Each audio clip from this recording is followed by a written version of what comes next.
I'm sorry, Glenn. I'm really sincerely sorry. Look this over again. If you honestly feel it deserves a passing grade, let's talk about it some more. No, Professor, I'm sure you're right. You know, this is the second test that you failed this semester. One more like it, and you won't even pass the course. You know yourself that if you fail philosophy, they'll never graduate you in June. What's happened? Is something the matter, Glenn? You're one of my best students, Glenn. Maybe you're the best. I know you could pass it if you just applied yourself. Thank you, sir. Don't you want this?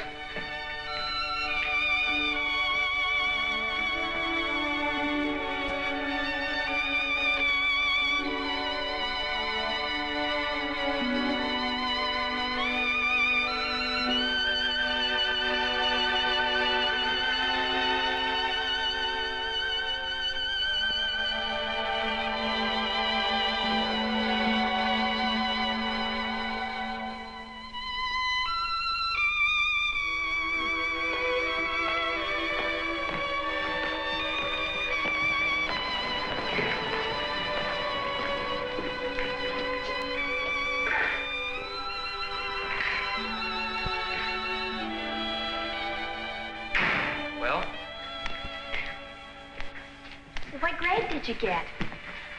I flunked. Oh, Glenn. Well, after all the time you put in hitting the books, look, I'm gonna go on up to my room now. Well, is there anything I can do? No, Judy. It's nothing.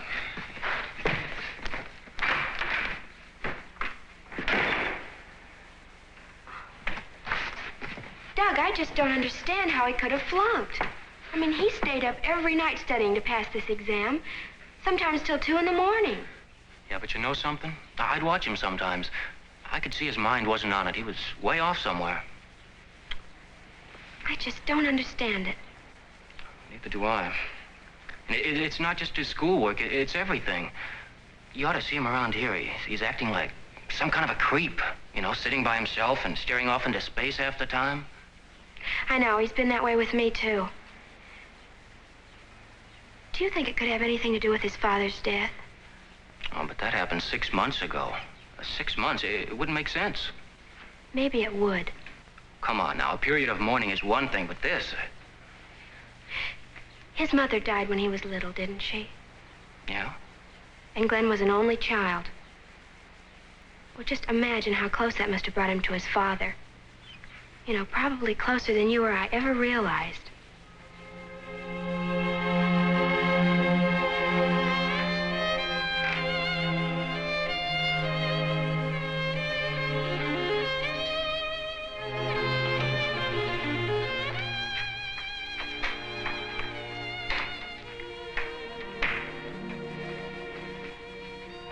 I just wanted to tell you, Judy's still downstairs. She's waiting for you. Doug, would you make up some excuse for me? I'm not up to talking to anyone right now. Judy's not just anyone. She's your girl, remember? Would you tell her I'm sorry? Tell her I'll phone her later. Tell her anything. Please, Doug. Okay, Glenn. Okay.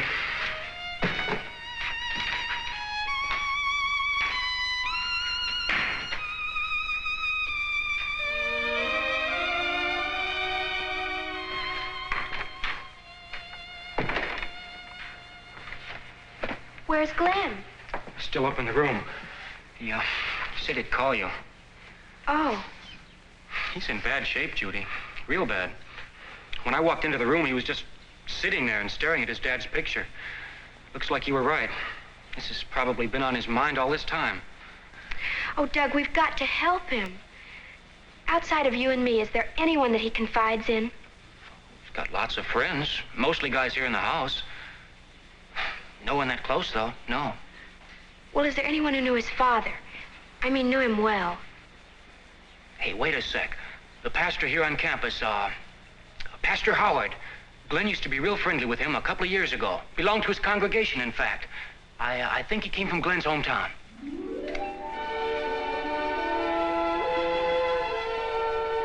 Well, yes. Yes, I knew Glenn's father quite well, as a matter of fact. He was a member of my congregation back in Marston. And he was a model member, I might add. Pastor, do you think Mr. Barrow's death could be tied up with what's happened to Glenn? I mean, the way he's retreated and stopped caring about everything. Yes, it could have. I know one thing. His father's death came as a shattering blow to him. But Glenn hardly seemed any different after it happened. He didn't start to act this way till the last month or so. Well, that's the way some people respond to grief. You know, delayed reaction. I guess his emotions have been eating at him constantly, and now everything's beginning to take its toll. It's as though he's punishing himself, as though he enjoys being miserable. Why would he feel like that? Well, I can't say. Unless there's an element of guilt mixed in with his grief. What's he got to feel guilty about? Well, shortly after Mr. Barrow died, I visited Glenn to offer consolation. And we talked.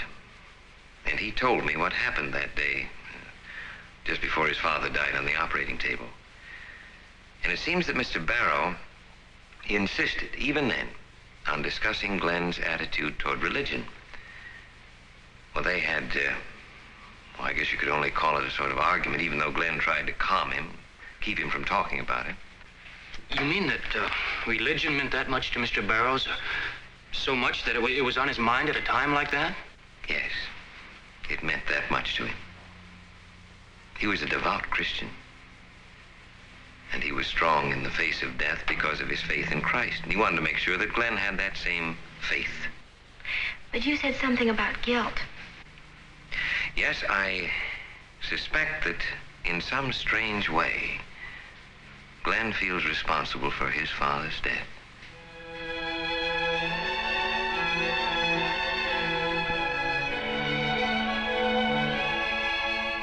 Well, what did Doug and Judy tell you?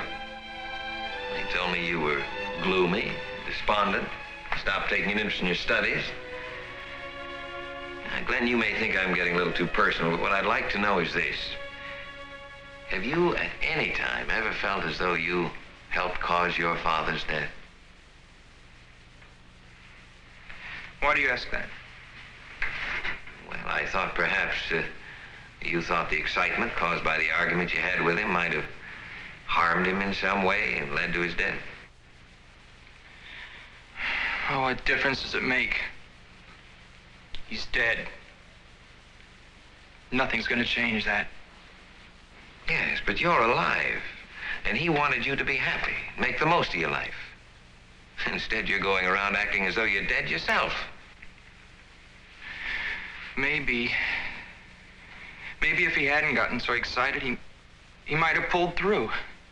I don't know. Well, I do. I phoned the man who performed the operation an hour ago. You called Dr. Ramsey in Marlston? And I asked him point blank if any emotional upset your father might have experienced could have affected the outcome. What did he say?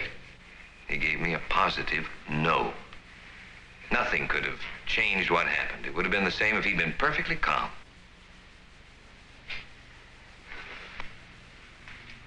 I see. So you can put your mind at rest on that score. At rest? Something else bothering you, isn't it? The one thing that my father wanted from me, I refused him on his deathbed. He wanted me to be a Christian, and I threw Christianity right in his face. And that's all that I've been able to think of ever since. I've tried to believe as he did. I tried, but I can't. I don't believe. I did believe once, but I don't now. I see. All my life, I went to church. And then I came here and I started reading books by people I'd never known before. People like McTaggart and Sartre, Lemaitre. I was exposed to ideas that I'd never heard of before. I didn't exactly accept their way of thinking, but, well, they did start me to wonder Wonder about God and Christianity. And whether it makes any sense to be a Christian today, or whether it ever did make any sense. I take it your conclusion was completely negative. I haven't reached any conclusion. I know I don't believe in what the church taught me, but I don't know what I do believe. I don't know if I believe in anything. Did Doug tell you what happened to me on the philosophy test? Yeah. Something happened that never did before. I couldn't think. I couldn't put one single word down on paper. I was paralyzed. If Dad was just here, I'd have somebody to talk to at least. You feel lost without your father, don't you? Well, he was more than a father to me. He was actually the best friend I had. I could come to him with anything that was on my mind, and he'd listen. Even if it was something that was completely against his grain. And when I told him how I felt about God, like I just told you, he didn't shout, or he just talked to me. And we talked for days. Not that the talking ever led to any definite conclusion. That wasn't important. But we had something between us that was so special.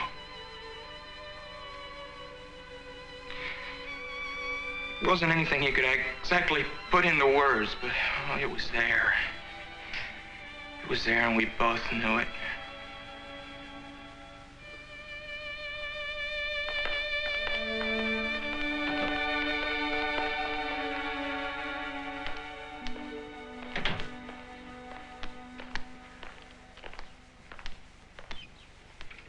Well, I guess there isn't much more to say. I do feel better, though, now that I've gotten it all out of my system. Well, from what you've said, it seems to me that you nearly worshipped your father. Yeah, I guess I did. Now he's gone, there's no one else in your life like him. Nothing. Not even God himself. Look, I told you, That you don't believe, yes. That must make it very difficult. Having nothing to believe in leaves a void in your life, I think. A void that's terribly hard to fill. Glenn, believe me, Christ could fill that void if you'd put your faith in him. I can't be a hypocrite. Look, don't you see how phony it would be if I used God as sort of a cure-all for everything? Others have done the same thing. To start with, anyway. They didn't feel hypocritical. A lot of people have turned to God out of desperation, and for no other reason, and that's nothing to be ashamed of. God's merciful, Glenn. He won't be against you for that. If you won't let God help you, well, who will? Is there anything I can do? Yes, Professor Kemmer, these things you teach in your philosophy courses, do you really believe in them? I don't think I understand you. Well, are these the things you live by, or is it just another course that you teach like someone else would teach math or history or basket weaving? Well, that's the first time that one of my students ever asked me a question like that. Most of them aren't really that interested. Well, it's important to me, and... All right. I'll try to give you an honest answer.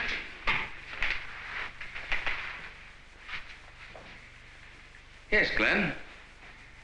I think I do live by the things I teach. Well, not all of them, mind you. You know, trying to abide by different philosophies, 50 at least conflicting philosophies, would probably drive me out of my mind. Well, do you have any strong feelings about God? No. You mean, do I believe in God? Yes. Glenn, you're sort of putting me on the spot, you know. An instructor is supposed to, remain objective, teach the course, and not impose his own personal beliefs on his students. But you wouldn't be imposing, sir, because I'm asking you. I want to know. Well, it just so happens that I'm an atheist. To put it a little more precisely, I'm an atheistic existentialist. How's that for a bit of academic mumbo-jumbo, huh? I mean, not that I hold anything against those who think otherwise. Well, doesn't it worry you? Worry? Yes, my father said that, well, people without God are sort of hollow inside. Oh, I don't feel particularly hollow. And I don't want to refute what your father said. I'm sure that he was a quite different person from the kind of person I am, with probably a set of totally different convictions. Then you believe that man is everything and God is nothing. I believe that we must work out our own destinies without any help or comfort from any higher being.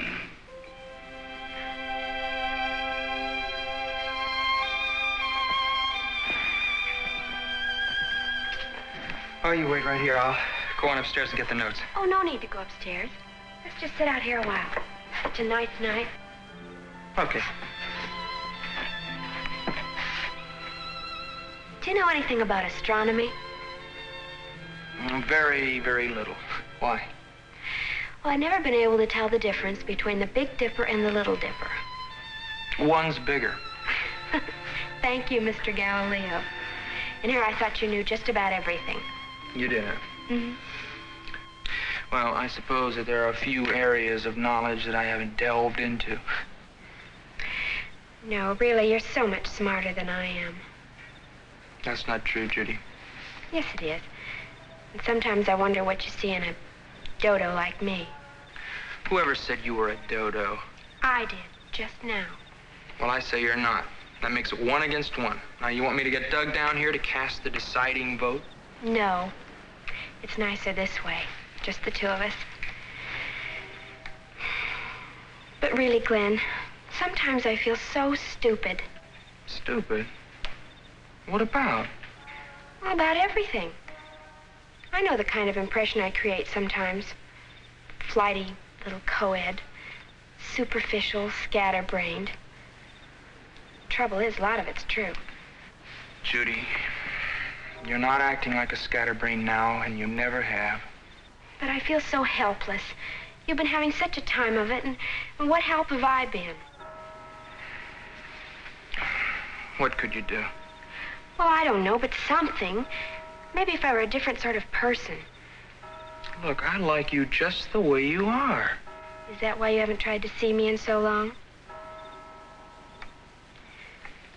I'll bet Doug had to talk you into it, didn't he? That's what I thought. You know, Glenn, I don't think I'm the right sort of girl for you. No, Judy, no. No, really, I think we're wrong for each other. We've had an awful lot of fun dating. But when you gave me your pin, I guess I just started thinking seriously about us getting married. Judy, I'm glad you did. But I just don't think it would work, Glenn.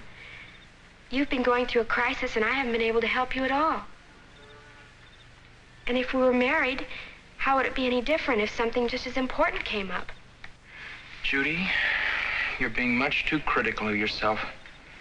You seem to forget that I talked to the pastor, I talked to Professor Kemmer. There wasn't anything either one of them could do. And they're two of the most intelligent people I know. You are right about one thing, though. I have sort of underrated you. I haven't really given you credit for having the depth that you really do have, and well, I was wrong, and I'm sorry. Judy, I love you. I want to marry you now, more than ever. Oh, Glenn. As far as what's been ailing me, well, I don't know if there is any medicine for that. I don't know if there ever will be. You know what Professor Kemmer says about people being the answer to everything? Well, I'm beginning to wonder about that, too. I wonder if there is any answer. You know something, Judy? I don't think I'll ever be the same now that Dad's gone. Glenn, why don't you try talking to Pastor Howard again? I know what you said before about him not being able to do anything. But now you seem different. And it couldn't hurt to talk, could it? No, I guess it couldn't hurt.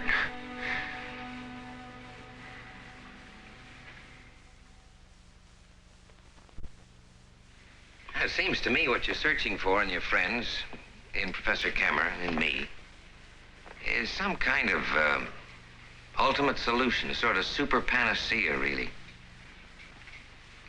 Well, I'm sorry to disillusion you, but you're not going to get that from anyone on the face of this earth. Yeah, I guess I was pretty foolish to think I could. Oh, no, not really. I said on the face of this earth. That limits it, you know.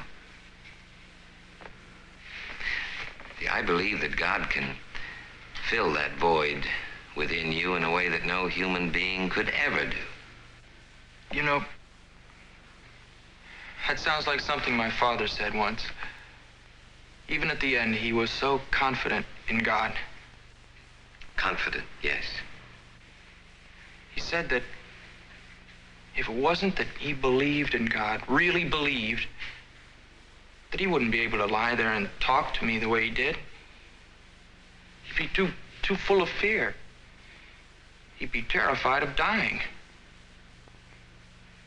But instead he said that he was ready whenever the Lord wanted him, because he was assured of the Lord's love and forgiveness. What else, Glenn? He said that Christ was his anchor and my mother's, and that it was he that gave them the strength that they needed when the first baby died.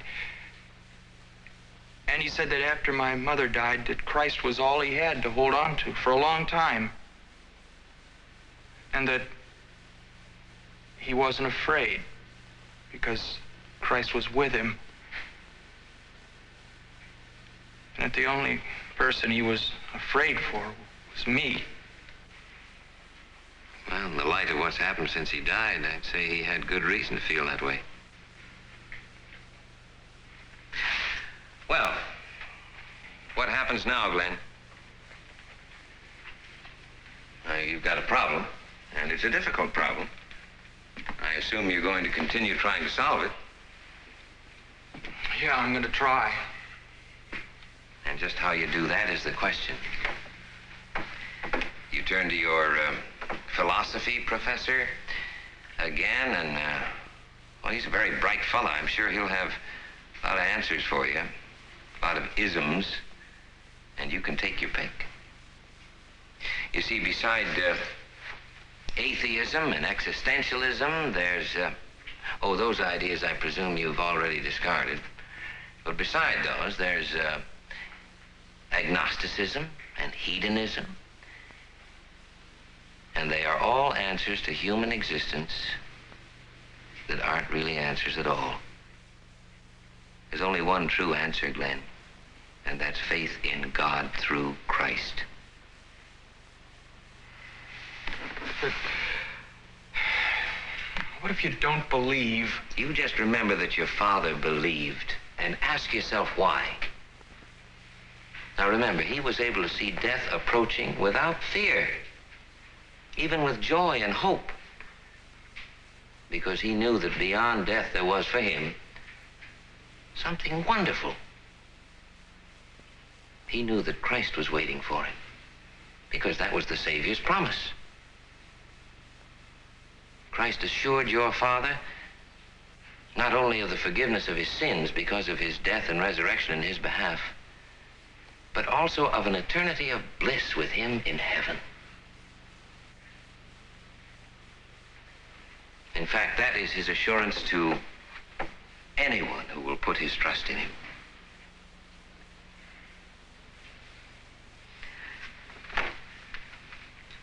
I know how much your father loved you, Glenn. Now, you just imagine a love 1,000,000 times as deep and enduring And that's the way your Heavenly Father loves you. He loves you so much, he gave his only son to die for you. And don't you think knowing that, it's enough to go on? You know, you sound just like my father. I only hope I can have a faith as deep and beautiful as his. Pastor, I know how convinced you are of these things and how committed you are to them, and believe me, I wish I could feel the same way. But I do know one thing. I haven't been able to find anything to fill this terrible emptiness in anything that anyone's told me. So, well, I'm willing to open my ears and my mind and my heart to anything you have to say, if you think it'll bring me the faith my father had. Well, I'm glad to hear you say that, Glenn. Now, I think you're being very wise. Wise? Oh, right now, I feel as if I don't know a thing. Not a single thing. You remind me of something I read or heard somewhere. I can't remember the words exactly, but it ran something like, the admission of ignorance is the beginning of wisdom.